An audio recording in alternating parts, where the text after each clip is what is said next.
local and national debate over when and how to reopen. Now, right now, the nation's top infectious doctor is testifying before the Senate's Health Committee.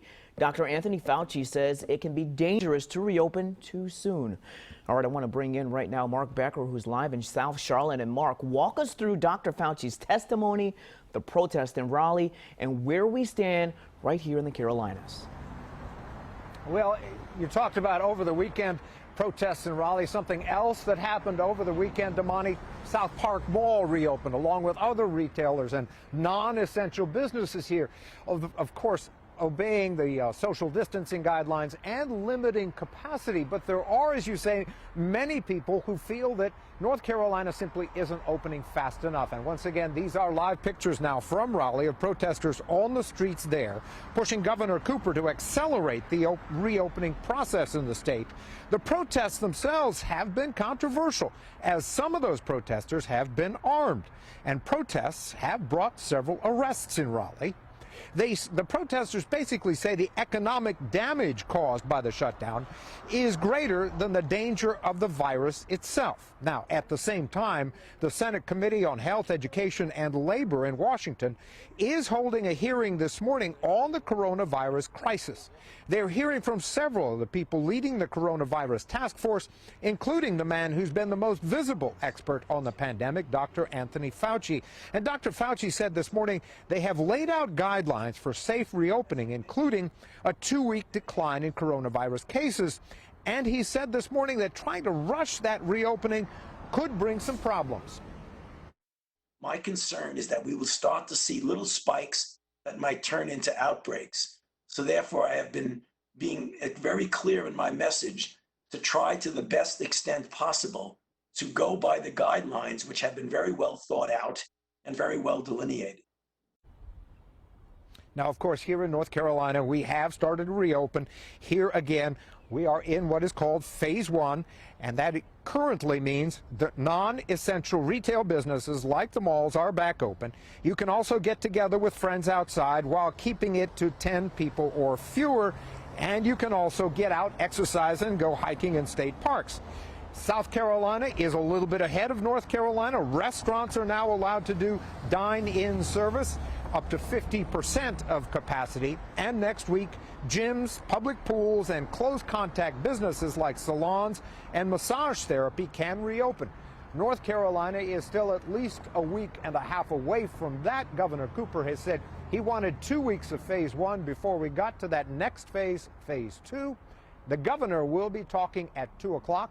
We presume he'll be talking about how it's going so far and whether that schedule for phase 2 and beyond, Damani, is still on. And we will be breaking down what the governor says. Mark, thank you so much for that report. Reopening the Carolinas and our country is a big topic right now, and something we'll continue to dive into today at 5 o'clock right here on Channel 9. Well, another outbreak at a processing plant. This time it's in our own backyard. Case Farms in Burke County has at least 2 cases, which qualifies as an outbreak. Now, that's the same farm that helped feed hundreds of families at discounted prices. These long lines were all to get chicken. And reporter Dave Faraday has followed the outbreaks at processing plants across North Carolina, and he joins us live now with the latest. Dave. Damani, we spoke with several workers here at Case Farms this morning. They tell us that they are concerned about their safety, but are also telling us that the company is taking precautions to prevent the spread of the virus. Take a look at some of this video that we shot first thing this morning outside Case Farms Chicken. This morning, we could see workers wearing protective gear, including masks and face shields. Many of the workers we spoke with told us they do have their temperature checked before going into the plant every day. Near one of the entrances for the workers at Case Farms, they've set up a tent for that health screening. DHHS is not saying the exact number of cases here, and the health department in Burke County is not giving out facility names or numbers of positive cases at specific places. When we asked workers if they've been tested or know of employees who've been tested, they told us it's not happening. They changed it to where they put every section has their own little barrier. So like you're not even beside nobody, there's a screen beside you now. So yeah, they got that worked out. Now, have you been tested or? No. Has anybody at the plant been tested? Not that I know of. And we just got some new numbers from DHHS. They're telling us right now there are over 1,300 positive COVID-19 cases at 23 meat processing plants here in North Carolina. We reached out to Case Farms earlier today to find out whether or not, Damani, they're going to ramp up testing here in Morganton. We've not heard back yet. Back to you. All right, thank you so much for that report, Dave. Well, the Tyson food plant in Wilkesboro is expected to reopen today. It's been shut down since Saturday for a deep clean and sanitizing. An outbreak at the plant is believed to account for the majority of cases in Wilkes County. Over the past 2 weeks, hundreds of workers have been tested, but the number of positive cases haven't been released. One worker told us Tyson has taken steps to keep workers safe, but believes the company could do more. And a big story will follow today. CMS Superintendent Ernest Winston will present plans for the graduation for the class of 2020. The district has 31 graduations in total, with the earliest starting next week. They all have to be the same. Students voted on 3 options: a drive-through event to pick up their diplomas, diplomas mailed to their homes, or mailed diplomas with a school celebration in the future. Well, Channel 9 will be at the board meeting tonight, and we'll let you know what the superintendent announces. And high school seniors in Cabarrus County have their graduation plan all set. They'll be doing a drive-in movie-style graduation at Charlotte Motor Speedway. They'll then drive with their families along the track to get their diploma at the finish line. Well, in the last 30 minutes, another mobile food pantry wrapped up. Just take a look of the number of cars that lined up outside the community shelter of Union County here. Local nonprofit Common Heart prepared to serve 350 to 400 families in just 2 hours. The organization partnered with Second Harvest Food Bank of Metrolina. There's a huge need for food right now as families are out of work and choosing between paying bills or buying food. Common Heart is holding another food pantry Thursday morning from 9:30 to 11:30. It will be at the Food Lion in Indian Trail. And Channel 9 knows putting food on the table is a big worry for many of our neighbors. And that's why we set up a virtual food drive with the Second Harvest Food Bank. So far, we've raised nearly $85,000. Now, if you are able to donate, go to 9fooddrive.com. Well, we know airlines are struggling right now as well. It's the reason they got financial assistance from the government. Delta started the year out on a high note. Now it's on a downward slope.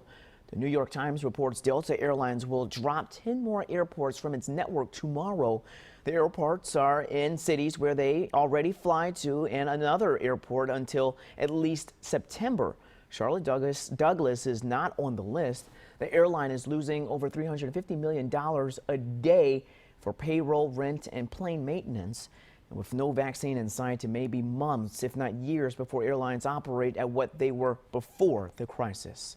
So what could the process look like when everyone's able to fly freely again? Well, Forbes is reporting a dramatic change in flying habits. Listen to this here, including a 4-hour process of self-check-in and security lines, disinfecting areas where lots of people are waiting, as well as showing proof of having vaccines.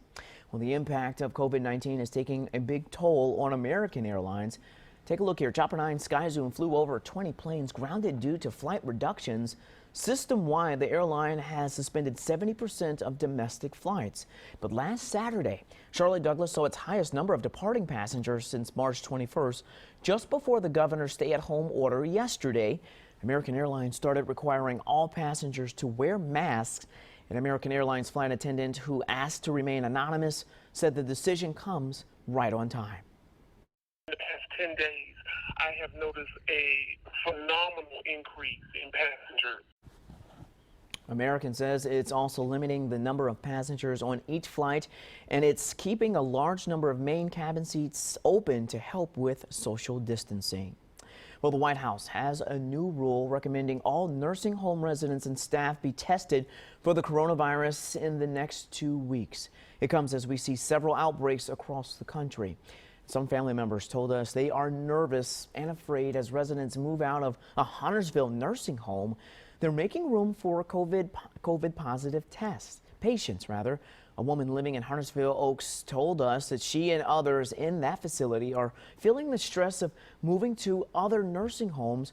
According to state records, Huntersville Oaks has not had any of its long-term residents test positive for the virus, but Betty Caldwell is moving her niece to her home to keep her safe. Do you feel she's safe in there? No, no, no, no. Got to get her out. I'm sorry I had to wait. Atrium says moving residents out of Huntersville Oaks to make room for COVID positive patients will save lives. They have not said when that move will be complete.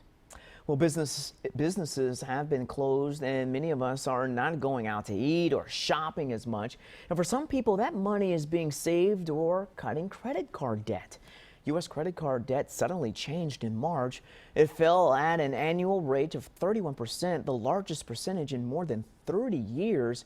And at the same time, more people are saving money. Now, that rate climbed from 8% in February to 13.1% in March. Experts say this does pose a risk to the economy.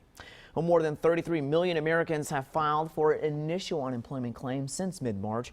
Experts warn the jobs market won't return to pre-crisis levels for years. Well, last week, the Labor Department reported its unemployment rate at 14.7%, the highest since the Great Depression.